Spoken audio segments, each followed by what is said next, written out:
আসসালামু আলাইকুম। আমি যেই ভাষণটা এখন বলতে যাচ্ছি, এটা হচ্ছে গাদ্দাফির শেষ ভাষণ। এটা ২০১১ সালের ২৩শে ফেব্রুয়ারি সে দিয়েছিল। আমি পড়ে শোনাচ্ছি। পরম করুণাময় ও সর্বশক্তিমান আল্লাহর নামে শুরু করছি। গত ৪০ বছর, হয়তো আরো বেশি সময়।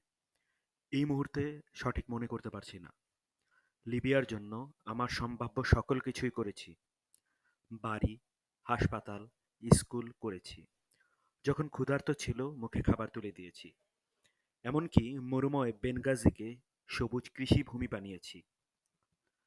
আমি দেশকে রক্ষা করেছি রাখাল বালক রোনাল্ড রিগ্যানের হাত থেকে, যখন আমার দত্তক নেওয়া এতিম কন্যাকে সে হত্যা করেছিল। তখন আম্মাকে হত্যার চেষ্টা চালাচ্ছিল, ব্যর্থ হয়ে অনাথ মেয়েটিকে হত্যা করল। এরপর আমি আফ্রিকান ইউনিয়নে ব্যাপক পরিমাণ অর্থ সাহায্য করলাম আফ্রিকান দরিদ্র ভাই বোনের সাহায্যের জন্য। সারা জীবন খেটে গেছি মানুষের গণতন্ত্রের আসল উদ্দেশ্য বোঝাতে, এবং আমাদের দেশে গণকমিটি গঠন করা হয়েছিল সুশাসন নিশ্চিত করতে। হয়তো এটা যথেষ্ট ছিল না, কারণ আমি দেখতে পারছি যে একদল জনতা, যাদের কিনা ১০ তলা বাড়ি আছে, ঘরবানা জিনিসপত্র আছে, রয়্যাল স্যুট আছে, অথচ তারা সন্তুষ্ট না। তারা স্বার্থপর এবং তারা আরো চায়। তারা আমেরিকাকে বলেছে তারা এই দেশে গণতন্ত্র আর বাক স্বাধীনতা চায়। তারা কখনো বুঝতে চায় না এই গণতন্ত্র আর বাক স্বাধীনতা একটা গলা কাটা ব্যবস্থা, যেখানে সবচেয়ে বড় ইঁদুরটা বেশি খায় আর বাকিরা অভুক্ত থাকে।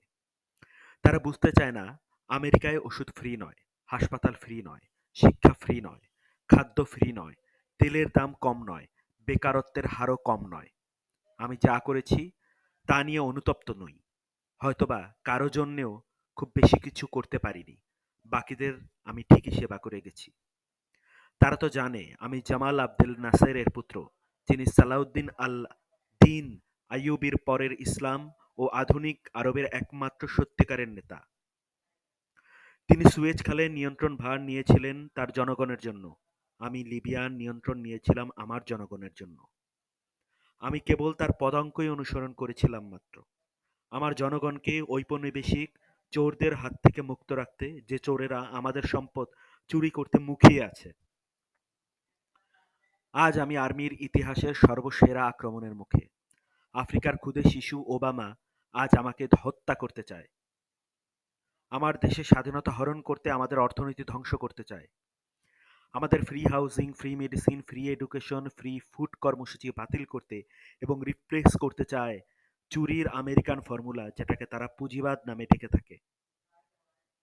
তৃতীয় বিশ্বের মানুষ এর সম্বন্ধে ভালোই জানে। পুঁজিবাদ হচ্ছে সেই জিনিস যেখানে কর্পোরেশন জনগণের ওপর চলে, রাষ্ট্রের ওপর চলে, শেষে জনতার শক্তি দুর্বল করে দেয়। সুতরাং আমার সামনে কোনো বিকল্প নেই। আমি আপোস করব না, এবং আল্লাহ চাইলে আল্লাহর পথে মৃত্যুবরণ করব।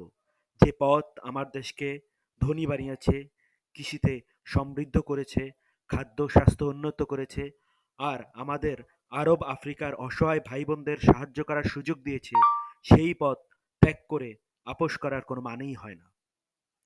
আমি মরতে চাই না। সত্যিই যদি সেদিন আসে, আমার কথাগুলো ছড়িয়ে দিও বিশ্বজুড়ে। আমার আজকের বক্তৃতাকেই আমার উইল হিসেবে ধরিয়ে নিও। জানিয়ে দাও বিশ্বকে যে আমি ন্যাটোর ক্রুসেডার হামলার বিপক্ষে দাঁড়িয়েছিলাম। অমানবিকতা, বিশ্বাসঘাতকতা, পশ্চিমা ঔপনিবেশিকের শক্তির বিরুদ্ধে দাঁড়িয়েছিলাম। আর ছিলাম আফ্রিকান আরবদের পাশে আলো রেখা হয়ে। কখনো বোকার মতো সম্পদ ব্যবহার করিনি। আমাদের মহান মুসলিম নেতা সালাউদ্দিনের মতো আমি জেরুজালেমের দিকে নজর দিয়েছিলাম। পারিনি মুক্ত করতে, কিন্তু সব ধরনের সাহায্য করে গেছি এই নগর মুক্ত করতে। পশ্চিমারা আমাকে উন্মাদ পাগল বলে অভিহিত করে, কিন্তু তারা ঠিকই জানে সত্য কোনোদিন চাপা থাকে না। তারা এটাও জানে আমরা স্বাধীন জাতি। আমি এই স্বাধীনতা অক্ষুণ্ণ রাখার শপথ করলাম। আমি শেষ রক্তবিন্দু দিয়ে স্বাধীনতা আর দেশ রক্ষা করে যাব। ভাই ও বোনেরা, একে অপরকে ভালোবাসতে শিখুন। রক্তপাত বন্ধ করুন। কারণ আমেরিকা, ইউরোপ আর তাদের মিত্ররা কখনো আফ্রিকার বুকে সূর্যের আলো দেখতে চায় না। ৪ মিনিট ৫৯ সেকেন্ড বা ৫ মিনিটের এই গাদ্দাফির ভাষণে যা বলা হয়েছিল আজকে থেকে ঠিক ১৩ বছর আগে বা তারও বেশি সময়, তা আপনাদের কাছে বলে গেলাম। ধন্যবাদ।